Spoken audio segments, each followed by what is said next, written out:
He told his parents exactly where he was. He described the road, he described the ditch, he described the sound of water somewhere nearby.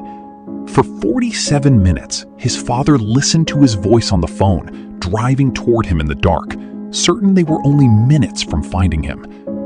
Then Brandon said 2 words, "Oh shit," and the line went quiet. When investigators finally traced his cell phone signal, it wasn't anywhere near where he said he was. It was 25 miles away, in the opposite direction. His car was found abandoned in a ditch near a town he never mentioned. The doors open, the keys gone.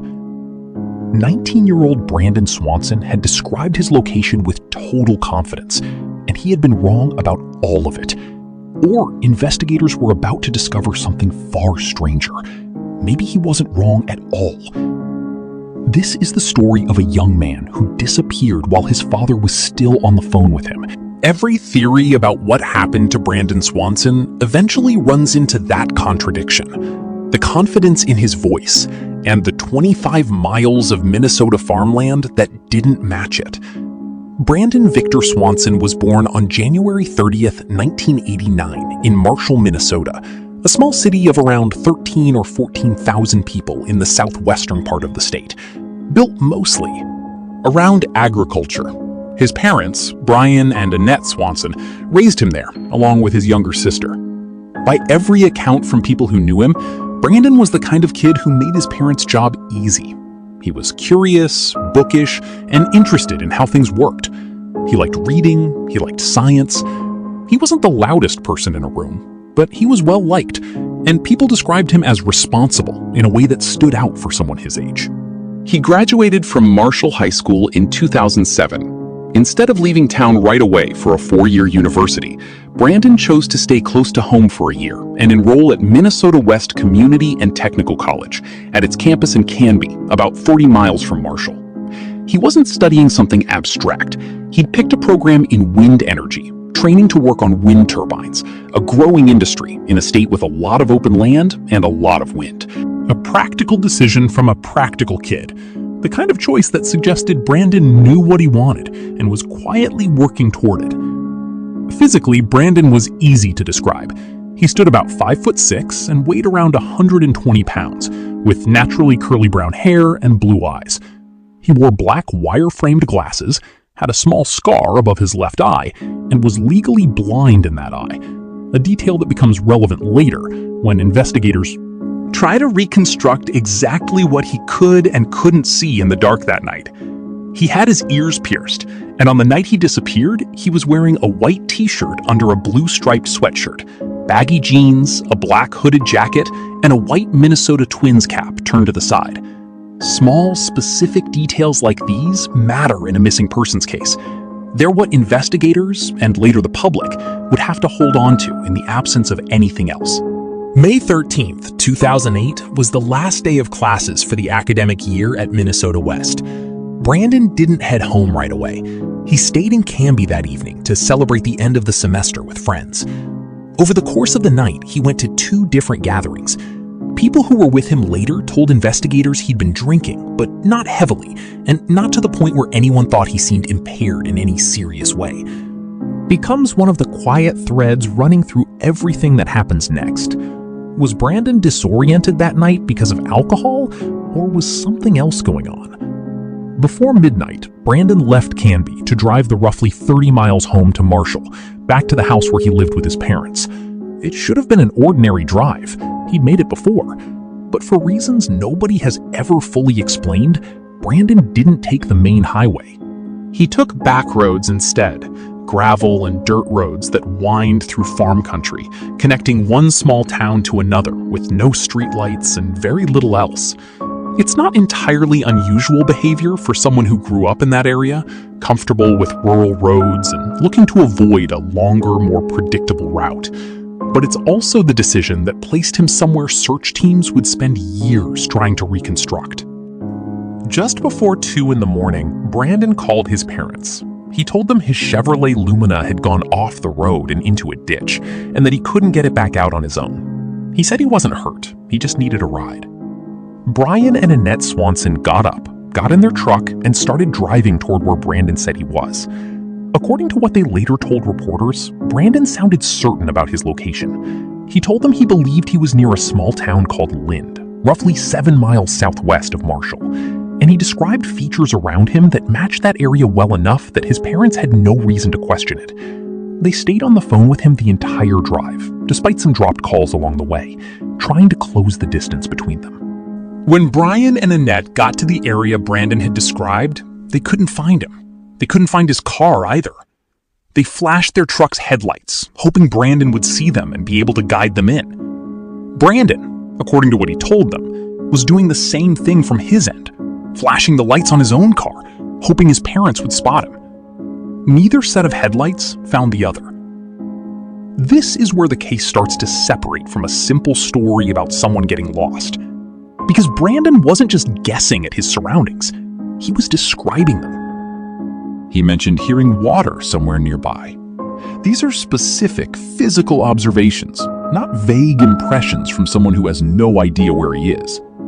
And yet none of it lined up with what his parents were seeing when they arrived at the location he'd given them. Consider what that actually means. Someone who is genuinely lost usually sounds uncertain. They hedge.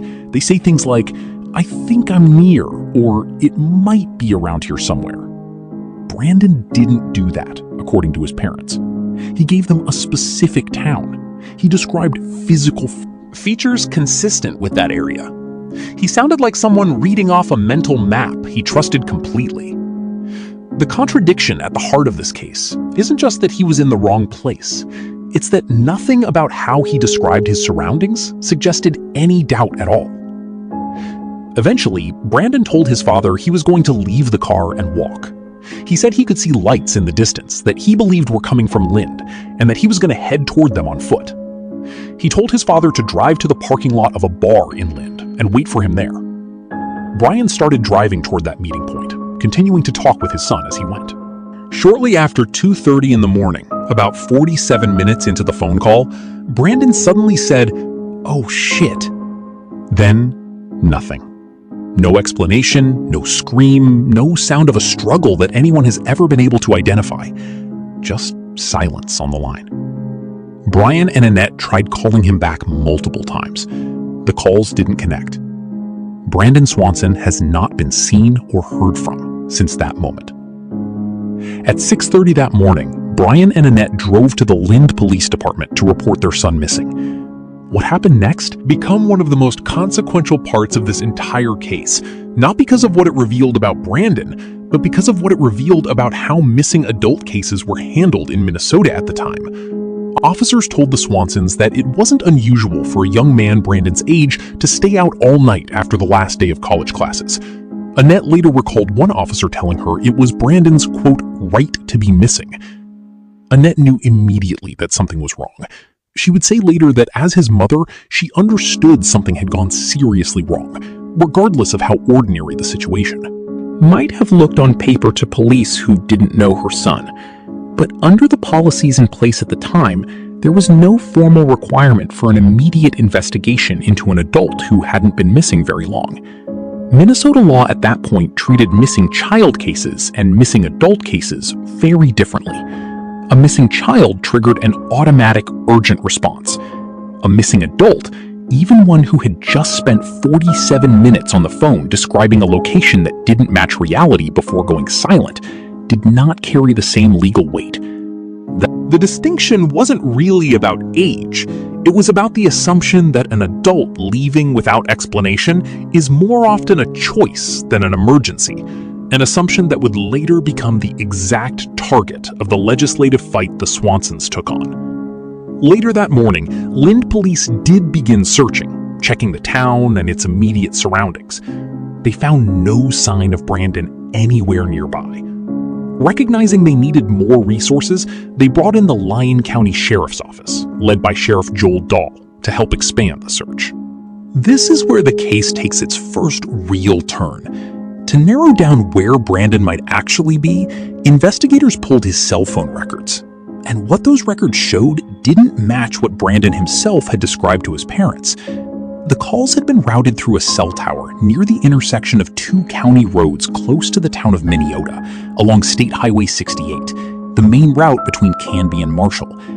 That put Brandon in the vicinity of a town called Taunton, roughly 25 miles from Lynd, in a different direction entirely. Searching that new area, deputies found Brandon's abandoned Chevrolet Lumina in a ditch off a gravel road, close to the Lincoln County line. The car had gotten hung up on the edge of an incline, not badly damaged, but enough that the wheels on one side weren't touching the ground. Beyond that, there wasn't much else to find. No obvious signs of a struggle, no blood, but also nothing that clearly pointed to what Brandon did after he got out of the car.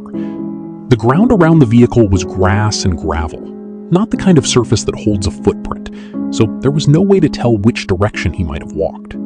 It's still not known whether Brandon was aware during that final phone call that where he thought he was and where his phone signal actually placed him were two very different locations. If he did know, it raises the question of why he sounded so confident anyway. If he didn't know, it means he was navigating an unfamiliar stretch of dark, rural road at 2 a.m, believing he understood exactly where he was when he didn't. Confusion. From where Brandon's car had ended up, it was possible to see a red light on top of a grain elevator in Taunton. Vizecki suggested that light might have looked, from a distance in the dark, like it could belong to Lynd, leading Brandon to believe that a town he could walk to was close by, when in fact it was much farther than he thought, and possibly not even the town he assumed it was. That single detail, a red light on a grain elevator, became one of the most important pieces of context in the entire case. It offered a plausible, human explanation for why a local kid who knew the area could still get his bearings badly wrong on a dark rural road. It didn't explain everything, but it explained enough to make his confidence on the phone seem less mysterious and more tragically understandable. With Brandon's actual location narrowed down, the search effort expanded quickly. Ground teams moved in. An aerial team conducted flyovers of the surrounding farmland. Search dogs were brought in from the Twin Cities, and a team of bloodhounds from Cottington County, South Dakota, was called in specifically to try to pick up Brandon's scent from the area near his car. The bloodhounds found something. They picked up a scent trail that ran roughly 3 miles, largely following field roads in a west-northwest direction, past an abandoned farm, and eventually to the Yellow Medicine River. At that point, the trail appeared to enter the water. This detail shaped the entire early direction of the investigation. Brandon had mentioned to his father during that final call that he could hear water nearby. Combined with the dog's trail ending at the riverbank, it led investigators toward a working theory that Brandon, walking in the dark toward what he believed were the lights of Lynd, may have accidentally fallen into the Yellow Medicine River and drowned. Minnesota's Department of Natural Resources brought in boats to search the river. Deputies walked the banks. In some areas, the water had reportedly been as deep as 10 feet on the morning Brandon disappeared, though it had receded somewhat by the time crews were actively searching it. Horses and all-terrain vehicles combed the surrounding farmland. For a period, this river became the emotional and investigative center of the case. But the drowning theory has never been fully confirmed, and there's a specific piece of evidence that complicates it. According to Annette Swanson, the scent trail followed by one of the bloodhounds didn't simply stop at the river's edge. It continued across to the other side, followed the riverbank for some distance, and picked back up on a gravel road heading north, eventually running out near the Yellow Medicine County line. If the dog's trail crossed the river rather than ending in it, that raises a real question about whether Brandon drowned there at all, or whether he made it across and kept moving somewhere else entirely. Annette Swanson has been direct about this over the years. She said publicly that she doesn't believe her son drowned in that river, pointing specifically to where the scent trail actually led. Brian Swanson has also noted that despite whatever alcohol Brandon had consumed earlier that night, he didn't sound confused or disoriented during their phone conversations. He sounded like someone who believed he knew exactly where he was. After the initial search efforts turned up no physical trace of Brandon, most large-scale operations were scaled back. But the case didn't end there. Sheriff Jack Vizecki personally walked a 2-mile stretch of the Yellow Medicine River near where the trail had ended every day for 30 days straight.